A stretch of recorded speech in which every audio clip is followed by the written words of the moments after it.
ஞானேஸ்வரியில் அத்தியாயம் 18 ஸ்லோகம் 55 மூன்றாவது பகுதி. ஞான பக்தி ஏற்பட்டதுக்கு அப்புறம் என்ன நடக்கிறது அப்படிங்கிற விஷயம் இப்போது செல்கிறது. அவனுக்கு புத்தி எதையாவது அறிந்து கொள்ள அல்லது அவனுடைய பார்வை எதையாவது பார்க்க உத்தேசித்தால் அவ்வறிவுக்கும் அப்பார்வைக்கும் திருஷ்ய ஜாதங்களில் ஒன்றும் விஷயமாகாமல் திருஷ்யம் என்பதை முற்றிலும் விலகி போய் அவ்வறிவும் அப்பார்வையும் அவனுக்கு அவனையே காட்டிக் கொடுக்கின்றன. ஞான பக்தி ஏற்பட்டதுக்கு அப்புறம் இந்த உலகை அவன் எப்படி பார்க்கின்றான் அப்படிங்கிற விஷயத்தான் இப்ப எக்ஸ்பிளைன் பண்றாரு.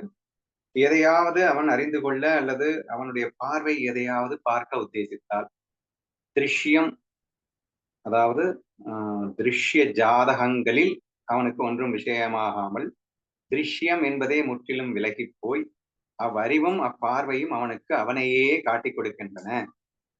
திருஷ்ய ஜாதகங்கள் அப்படின்னா காணப்படும் பொருள், திருஷ்யம் அப்படின்னா காண்பவன்.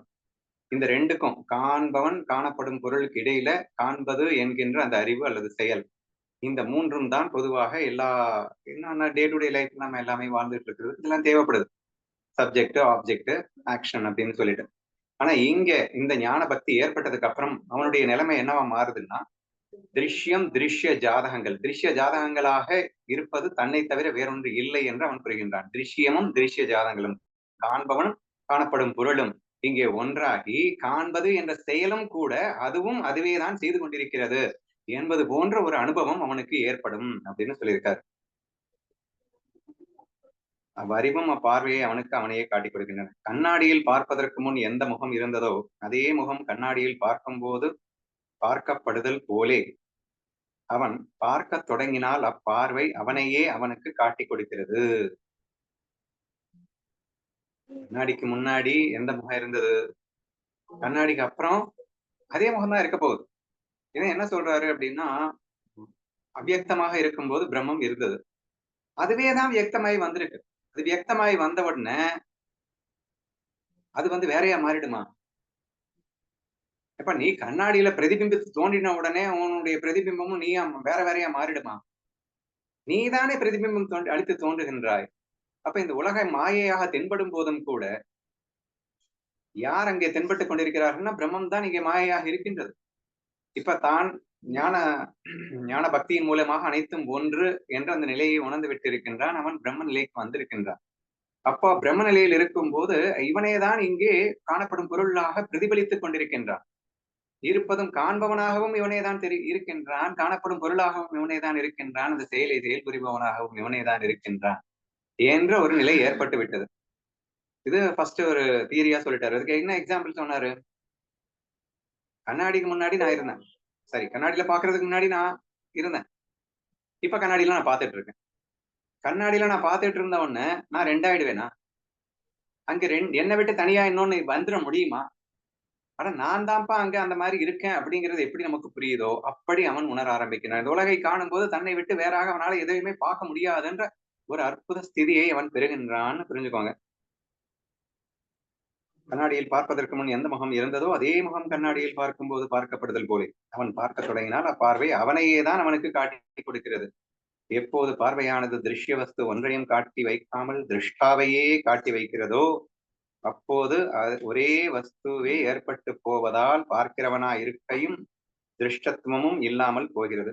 Same thing again and again repeat ஆகுது. திருஷ்ய ஜாதகங்கள் அல்லது திருஷ்ய வஸ்து அப்படின்னு சொன்னா காணப்படும் பொருள் அப்படின்னு சொன்னேன். திரஷ்டா அப்படின்னா காண்பவன் அர்த்தம் இந்த இடத்துல, சரியா? திரஷ்டா திருஷ்ய வஸ்து, எகெயின் முதல்ல சொன்ன அதே விஷயத்தான். இந்த ரெண்டு தனித்தனியா அங்க இருக்காது. என்ன சொல்லியிருக்காரு? திருஷ்ய வஸ்து ஒன்றையும் காட்டி வைக்காமல் திரஷ்டாவையே காட்டி வைக்கிறதோ எப்போது இந்த பார்வையானது, சரியா? இப்ப நான் பாக்குறது திருஷ்ய வஸ்துவை காட்டி வைக்காமல் திரஷ்டாவையே காட்டி வைக்கிறதான்னா என்ன அர்த்தம்? திரஷ்டானா நான், அங்க நான் காண்பதையெல்லாம் நானாகவே நான் காண்பது, சரியா? கண்ணாடியில் முன்னாடி பார்த்த அதே விஷயத்தை தான் இங்க எக்ஸ்பிளைன் பண்றாரு. இப்போ கண்ணாடியில நான் பாக்குறது எது? பார்க்கப்படும் பொருள்.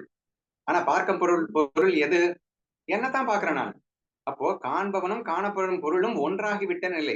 எப்போது ஒருவன் பார்வையானது திருஷ்ய வஸ்துக்கள் அனைத்தையும் திரஷ்டாவாகவே காட்டுகின்றதோ காண்பவன் தான் காணப்படும் பொருளாக இருக்கின்றான் என்று அவன் காண்கின்றானோ அதேதாங்க திருப்பி திருப்பி சொல்றாரு. ஓகேவா? காட்டி வைக்கிறதோ அப்போது ஒரே வஸ்துவே ஏற்பட்டு போவதால் பார்க்கிறவனா இருக்கையும் திருஷ்டத்துவம் இல்லாமல் போகிறது. இப்ப மூணுமே ஒன்னாயிடுச்சு அப்படிங்கிறப்போ மூணுன்னு தனியா எப்படி சொல்ல முடியும்? எல்லாம் ஒன்னாயிடுச்சு அப்படிங்கிறாரு. ஒருவன் தான் சொப்னத்தில் கண்ட மனைவியை விழித்துக் கொண்ட பின் கட்டிக்கொள்ள போனால் தான் இரண்டு வஸ்துவாய் இராமல் ஒண்டியாகவே இருந்துவிட ஏற்படுவது போலே. நான் கனவு கண்டுட்டு இருக்கேன். அவன் கனவுல அவன் மனைவியை கட்டிப்பிடிக்கிறான். சரியா? இப்ப நிஜத்துல அவன் கட்டிப்பிடிச்சான்னா அப்புறம் டுவாலிட்டி இருக்கு அப்படிங்கிற மாதிரி சொல்லிடுவாங்க. சரியா? அழகா என்ன சொல்றாருன்னா, இங்கே ஒருத்தன் இங்க இருப்பது ஒன்றே, அவனே தான் அனைத்துமாக இருக்கின்றான் அப்படிங்கிற அந்த விஷயத்தை புரிய வைக்கிறதுக்கு, கனவிலே நீ உன் மனைவியை கட்டிப்பிடிக்கும் போது யார் யாரை கட்டிப்பிடித்தார்கள் அப்படின்னு கேட்கிறார். ஏன்னா கனவில் அவனாக தோற்றமளித்ததும் அவனுடைய எண்ணம் தான், அவன் மனைவியாக தோற்றமளித்துக் கொண்டிருந்ததும் அவனுடைய எண்ணம் தான். இப்போது அவன் அவன் மனைவியை கட்டிப்பிடித்தான் என்பதும் அவனுடைய எண்ணத்திலே தான் நிகழ்ந்தது என்று பார்க்கும்போது, இங்கே அவன் ஒருவனே தான் இருந்தான், அவன் அவனையே தான் கட்டிப்பிடித்தான் என்று சொல்ல வேண்டியது வருகிறது அல்லவா? சோ அதான் இங்க சுட்டி காட்டுறாரு. ஒருவன் தான் சொப்னத்தில் கண்ட மனைவியை விழித்துக் கொண்ட பின் கட்டிக்கொள்ள போனார். சாரி, என்னமோ கன்ஃபியூஸ் ஆயிட்டேன்னு நினைக்கிறேன். விழித்துக் கொண்ட பின் கட்டிக்கொள்ள போனால் தான் இரண்டு வஸ்துவாயிராமல் ஒன்றியாகவே இருந்துவிட ஏற்படுவது. ஏன் விழித்துக் கொண்ட பின்னு போட்டாரு? கன்ஃபியூஸ் ஆகுது.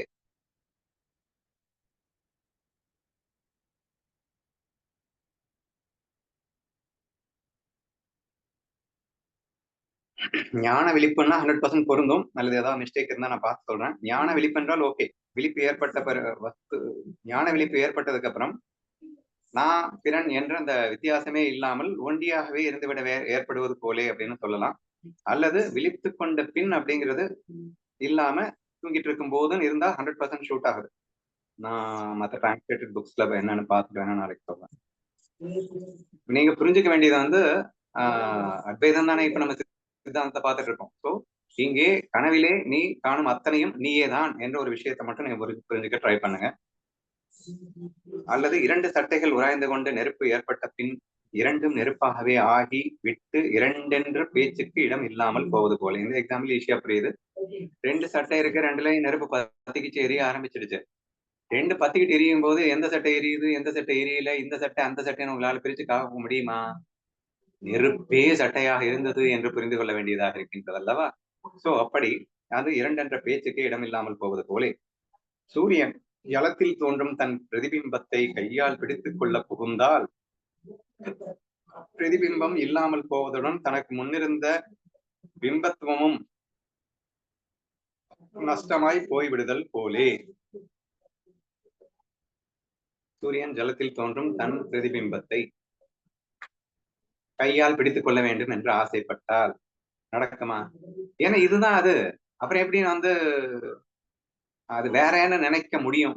அப்ப அது தொட்ட போனா அது நடக்காதுன்றதுக்காக தான் நடக்க முடியாதது போலே. அதாவது பிம்பத்துவம் நஷ்டமாகி பிரதிபிம்பமும் நஷ்டமாகி விடுகிறது. இந்த இரண்டு அப்படிங்கிற சப்ஜெக்ட் ஆப்ஜெக்ட் அப்படிங்கிற அந்த விஷயம் இல்லாமல் போகிறது. ஏன்னா அது சப்ஜெக்டே தான் இங்க ஆப்ஜெக்டா சும்மா நாச்சுக்கும் தெரிந்து கொண்டிருக்கிறது. அதை நீ தனியாக ஆப்ஜெக்ட் என்று கையிலே பிடிக்க நினைத்தால் முடியாது அப்படின்னு சொல்றாரு.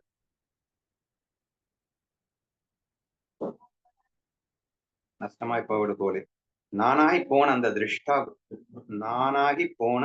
திருஷ்டா திருஷ்யத்தை பார்க்க போகும்போது அந்த திருஷ்யம் அவனுக்கு ஏற்கனவே இருந்த திருஷ்டத்துவத்தையும் விபரித்துக் கொண்டு மறைந்து போகிறது.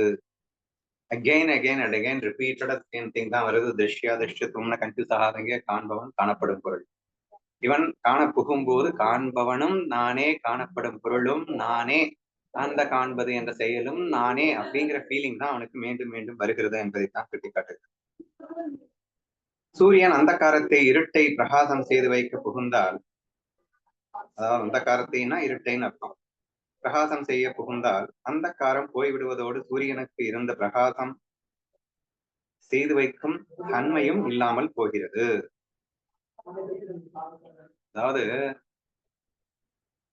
இருட்டு இருந்து அந்த இருட்டு இந்த சூரியன் போயிட்டு அந்த இருட்டை தூக்கிடுச்சு அப்படின்னா இந்த சூரியன் பெருமை பேசிக்கலாம். ஏய், நான் இருட்டை தூக்கிட்ட பாத்தியா அப்படின்னு சொல்லிட்டு. ஆனா சூரியன் அங்க இருட்டு பக்கம் போகும்போது அங்க இருட்டு ஆட்டோமேட்டிக்காவே இருக்காது. அங்க வெளிச்சம் மட்டும்தான் இருக்கும். சூரியன் எங்க போனாலும் அங்க வெளிச்சம் மட்டும்தான் இருக்கும். அப்படிங்கிறப்போ இருட்டுன்னு ஒண்ணு இருந்து அதை தூக்கிட்டேன்னு சொல்ல முடியாது இல்லைங்க.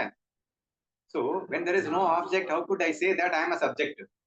நான் இருட்டை விளக்கினேன் அப்படின்னு சொல்லணும் அப்படின்னா இங்க சப்ஜெக்ட் இருக்கு, ஆப்ஜெக்ட் இருக்குன்னு நம்ம சொல்றோம். ஆனா சூரியன் தான் சப்ஜெக்ட்னு வச்சுக்கோங்க. இங்க சூரியன் வந்து நேரா இருட்டை விளக்கலான்னு போனா அங்க காணோம். அங்க இருட்டுங்கிறது இருக்க மாட்டேங்குது. இங்க எல்லா இடத்துலயும் இது மட்டுமே தான் இருக்கு. எல்லா இடத்துலயுமே இது மட்டும் தான் இருக்கு அப்படிங்கிறப்போ இந்த சப்ஜெக்ட் நான் என்று கூட அது சொல்லிக்கொள்ள வேண்டிய அவசியம் இருக்காது. ஆப்ஜெக்ட் இல்லைன்னா சப்ஜெக்ட்னு சொல்ல வேண்டிய அவசியம் இல்லைல்ல. இருப்பது அது மட்டுமே அப்படின்னு சொல்லும் போது அதை வந்து சொல்ல வேண்டிய அவசியம் இருக்காது என்றதைத்தான் இந்த இடத்துல சொல்லியிருக்காரு. இருட்டை பிரகாசம் செய்து வைக்க புகுந்தால் அந்தகாரம் போய்விடுவதோடு சூரியனுக்கு இருந்த பிரகாசம் செய்து வைக்கும் தன்மையும் இல்லாமல் போகிறது அப்படின்னா நான் இருட்டை நாசம் செய்தேன் அப்படிங்கிற அந்த பேச்சுக்கு அங்க இடம் இல்லாமல் போகிறது அப்படின்னு அர்த்தம். அப்படியே நானாகி போனவனுக்கு திருஷ்யங்களும் திருஷ்டத்துவமும் அற்று போகின்றன. இப்படி அந்த ஞான நிலையில் இருக்கின்றவனுக்கு நானாகி போகின்றவனுக்கு அப்படின்னா கண்ணனாகவே அவன் மாறிவிட்டான் அப்படிங்கிற அந்த ஸ்திதியை தான் இங்க எக்ஸ்பிளைனே பண்ணிட்டு இருக்காரு. அப்ப கண்ணனுடைய ஸ்திதியை தான் இங்க சொல்லிட்டு இருக்காருன்றதையும் சேர்ந்து புரிஞ்சுக்கணும். அப்ப அவனுக்கு இந்த முப்படிகள் என்பது முற்றிலும் அற்று போய் அவனே எங்கும் காண்பவனாக அவன் தன்னையே எங்கும் காண்பவனாக ஆகிவிடுகின்றான் அப்படின்னு சொல்லியிருக்காரு. இப்படிப்பட்ட ஒரு நிலையே பின்பு அவனுக்கு பார்ப்பது என்பதும் பார்க்காதிருத்தல் என்பதும் இரண்டும் இல்லாமல் போகிறது. இப்படிப்பட்ட ஒரு நிலையே என்னை உண்மையாக பார்த்துக் கொள்வது ஆகும். இப்போ கண்ணனை புரிந்து கொண்டது அப்படிங்கிறது இதுதான். சரியா? அப்ப கண்ணன் இங்கே கண்ணனாகவே மாறிவிடுவதுதான் கண்ணனை புரிஞ்சுக்கிறதுன்னு அர்த்தம் கடைசியில. சரியா? அப்படிப்பட்ட என் சொரூப தர்சனம் அவன் எந்த பதார்த்தத்தை பார்க்கும் போதும் அவனுக்கு ஏற்பட்டு போய் அந்த திருஷ்யா ஹிதமான திருஷ்டியை அவன் சதா அனுபவித்துக் கொண்டிருக்கின்றான். நான் சொன்ன கிருஷ்ணா ஃபீல தான் இங்க கிட்டத்தட்ட அவர் வந்து டிஃப்ரெண்டா எக்ஸ்பிளைன் பண்ணிட்டு இருக்காரு. காண்பதெல்லாம் கண்ணன். இங்கே காணும் நீயும் சேர்ந்து கண்ணன்ற அந்த செகண்ட் ஸ்டேஜ் ஆஃப் கிருஷ்ண பக்தியை சொல்லுவேன்ல அந்த ரேஞ்சுக்கு இவர் எக்ஸ்பிளைன் பண்ணிருக்காரு. நீயும் வந்து தனியா இல்லை, இங்க இருக்கிறது கண்ணை மட்டும்தான். திருஷ்யமும் திருஷ்டாவும் இப்ப திருஷ்ய திருஷ்டா அப்படிங்கிறது ரெண்டும் வேற வேற இல்லைங்கிற ஒரு கண்ணோட்டம் அவனுக்கு ஏற்பட்டிருக்கிறது அப்படின்னு இங்க சொல்லியிருக்காரு. திருஷ்ட திருஷ்ய ஹிதமான திருஷ்டியை அப்படின்னா அப்படி ஒரு கண்ணோட்டம் அவன் சதா அனுபவித்துக் கொண்டிருக்கின்றான். ஆகாசம் எல்லா பக்கத்திலும் தன்னாலேயே சூழப்பட்டதா இருப்பதால் அது ஒரு இடத்தினின்று மற்றொரு இடத்திற்கு போக முடியாது இருப்பது போல ஆத்மஸ்வரூபியான நான் அவனை எல்லா பக்கங்களிலும் சூழ்ந்து கொண்டிருப்பதால் அவனுக்கு தோன்றி போய் அவன் சலனமற்றவனாகி விடுகின்றான். இப்ப ஆகாசம் வந்து எங்கும் இருப்பது எல்லாமா இருப்பது. அப்போ இந்த இடத்துல இருந்து அந்த இடத்துக்கு ஆகாசம் போச்சுன்னு எப்படி சொல்ல முடியும்? எல்லா இடத்துலயும் அதுதான் இருக்கு அப்படிங்கிறப்போ இது இங்க இருந்து அங்க போச்சு அப்படின்னு எப்படி சொல்ல முடியாதோ? எப்போது தன்னை ஆத்மவஸ்து என்று உணர்ந்து விட்டானோ தன்னை சுற்றிலும் எங்கும் இருப்பது எல்லாமா இருப்பது தானே என்ற ஆகாயம் இருக்கு இல்லையா, அந்த மாதிரி ஒரு ஃபீலிங் அவனுக்கு வந்துருது. அப்போ அவனுக்கு செயல் ஆக்ஷன் அப்படிங்கிற பார்ட்டே அவன் இல்லாமல் போகிறது. சலனமற்று போகின்றான், செயலற்று போகின்றான். இப்போ எந்த ஸ்டேட்ல அவர் என்ன சொல்றாரு? பிரம்ம ஸ்திதியையே அவன் பெற்று விடுகின்றான் என்ற ஒரு நிலையை நீங்கள் புரிந்து கொள்ள வேண்டும். சரியா? சோ ஆத்மஸ்வரூபியான நான் அவனை எல்லா பக்கங்களிலும் சூழ்ந்து கொண்டிருப்பதாக அவனுக்கு தோன்றி போய் அவன் சலனமற்றமாக மாறிவிடுகின்றான் அப்படிங்கிற வரைக்கும் சொல்றாரு. இது இன்னும் அப்படியே கண்டினியூ ஆகுது. அதை நாளைக்கு நான் கண்டினியூ பண்றேன்.